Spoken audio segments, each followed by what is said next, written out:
ደጋፊው ማን ነው ከተባለ ምንም መሸፋፈን አያስፈልገውም። እኔ የኦርቶዶክስ ሃይማኖት ተከታይ ነኝ። እኔ ንስሐ አባት አለኝ። የሃይማኖት አባቴን አከብራለሁ። የመጀመሪያው ደጋፊ የሃይማኖት አባት ነው። ሲደግፈን ሲያበረታታን የቆየ እንዴት ከተባለ አንድ ካህን እኮ የንስሐ ልጁን በዚህ ውጊያ ከሞት ንስሐ አያስፈልግም፣ ንስሐ ገብታል፣ በዚህ ውጊያ ከሞት አንተ መንግስተ ሰማያትን ትወርሳለህ እየተባለ የሚሰበክበት ሁኔታ ነው ያለ አባሉ። ይህ ሀቅ ነው፣ መታወቅ ያለበት። እንደ ምዕራብ ጎጃም ሀገረ ስብከት የሃይማኖት አባቶች፣ ሀገረ ስብከት ትላልቅ አመራሮች አይዟችሁ በርቱ ብላችሁናል፣ ደግፋችሁናል። እከሌ እከሌ አልልም እንዲመከሩ ግን ከዚህ ጉዳይ ግን ወደ ኋላ እንድትመለሱ እንድታስቡበት ለማለት ተፈልጎ ነው። እነማን አሉ ከተባለ ቀኑን የደገፋችሁብን ቀን ያስተማራችሁብን ቀን ፋኖ ማለት የመጽሐፍ ቅዱስ ቃል ነው። አዎ ቃሉማ ሊሆን ይችላል። እየተከተለ ያለው ኃይል ግን እውነት የመጽሐፍ ቅዱስ ቃል ጠብቆ ነው ወይ?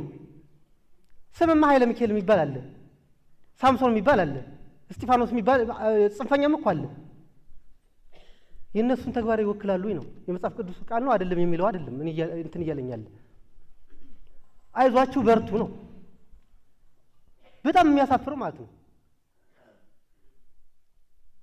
የሃይማኖት አባት ከሆነ ቦታ ላይ ሲንቀሳቀስ በራሱ ፍቃድ አግቱኝና ገንዘብ ከሀገረ ስብከቱ ይወጣል።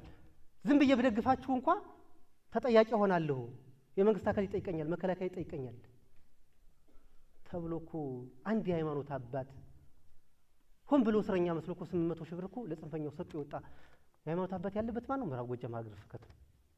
እኔ አንድ ደስ የሚለኝ እንኳን ገብቻለሁ ነው የምልህ። በመግባት ያልቆጭም አይቼዋለሁ። የሚናፍቀኝ ነገር የለማ። አይቼዋለሁ። እናንተ የቀኝ ውስጥ አርበኛ መረጃ የምትሰጡ እኮ ቻሊ ዘመን የሚባል አለ። እናቱን በ3 ጥይት ደብድቦ የገደላት የክፍለ ጦር አመራር ነው አላው። ለዚያ ነው መረጃ የምትሰጡ። እናቱን የገደለ ማለት ነው። የገደለበት ምክንያት እንዴት እንደሆነ ታውቃላችሁ? እናቱ ራበይ ጠማኝ ብላ እየለመነች ነው የምትበላ። 50 ሺህ ብር እንችላታል በቦታው ስለነበሩ። እንዳትለምኝ የኔ እናትማ መለመን የለብሽም እንዳትለምኝ አላት።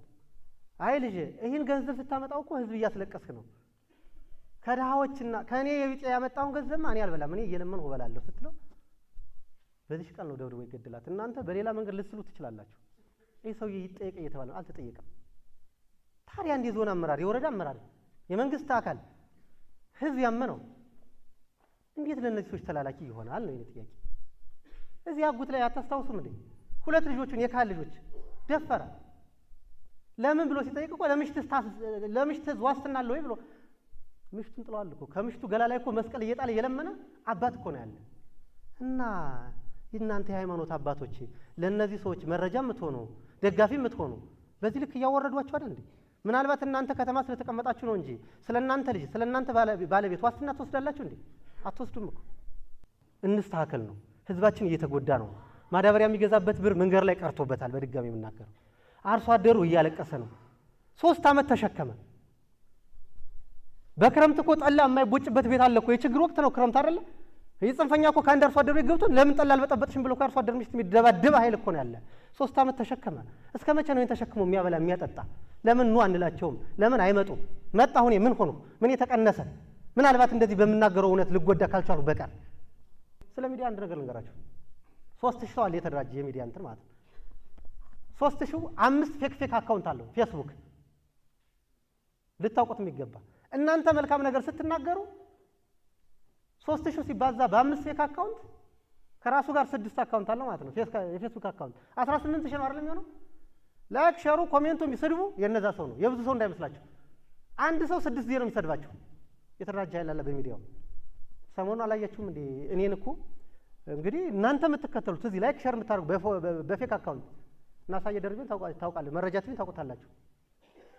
ብልጽግና ከተጠቀመበት በኋላ እረሽኖታል ተብሎ በሰሙ ሚዲያ ላይ ወጥቶ ቤተሰቦች አዘን ላይ ተቀመጡ ተብሎ ተይዟል። ሚዲያው ማመን ከፈልጋቸው እኔ ሙቻለሁ እንዴ? አብራችሁ አይደል ያለው? ሚዲያው ሙቷል እያለ ነው፣ ተረሽኗል እያለ ነው የሚወራው ቤተሰቡ። ይሄ ነው ሚዲያው። የምትከተሉት ሚዲያ ይሄ ነው። አየር ላይ የምታዩት ነገር ይሄ ነው። ምርኮኛማ እኔም እኮ የመከላከያ ልብስ አልብሰን የራሳችን ወንድም ሰብስበን ማርከናል ብለናል። እና በጥቅሉ ወንድሞቻችን ለመምጣት አፋፍ ላይ ናቸው። እንዳይመጡ ያደረገ ያለ የውስጥ አርበኛ ቀኘ ተብሎ የተሰየመውና የሃይማኖት አባቶቹን እንደኛ ማህበረሰብ የሃይማኖት አባት በጣም እናከብራለን። ገደል ግቡ ካለ ገደል መግባት የምንችል ሰዎች ነን። የሃይማኖት አባቶች ስራ እየሰሩ አይደለም። የሀገር ሽማግሌዎችን በተመሳሳይ ከኛ ጋር እኮ ዋሸራና ጉት ላይ ሪፎርም ሲሰራ አብሮ የነበረ አንድ አባት በጣም ከሚያሳዝነው ማለት ነው አይዟችሁ በርቱ እያለ ሳፖርት የሚያደርግ የነበረው አባት እኔ ባለፈው እዚች ጋር በር ላይ ቆቁም ያለውና ወደ ውስጥ እየገባ ነው። አይ ተመስገን ሰው ኢየሱስን ተመለሰ ማለት ነው ምናምን ስል ሚስተር ከሌ እየገባ ነውና እንደው እንደዚህ ነው አቀባበል አድርጉለት ነው ያልሁኝ። ሆነ አካል ላይ ደውዬ አይ እሱ እኮ የሀገር ሽማግሌ ነው እንደዚህ አይነት በሁለት ቢላ መብላት ጥሩ ነው ወይ ነው? እየሞተ ያለው ማን ነው? ከእንደዚህ ነገር ካልወጣን ምዕራብ ጎጃም ሰላም ይሆናል? ሰላምማ መሆን ይሆናል፣ በግዱ ይሆናል። ግን ሰው ሳይሞት ሰላም ማድረግ እየቻልን ለምን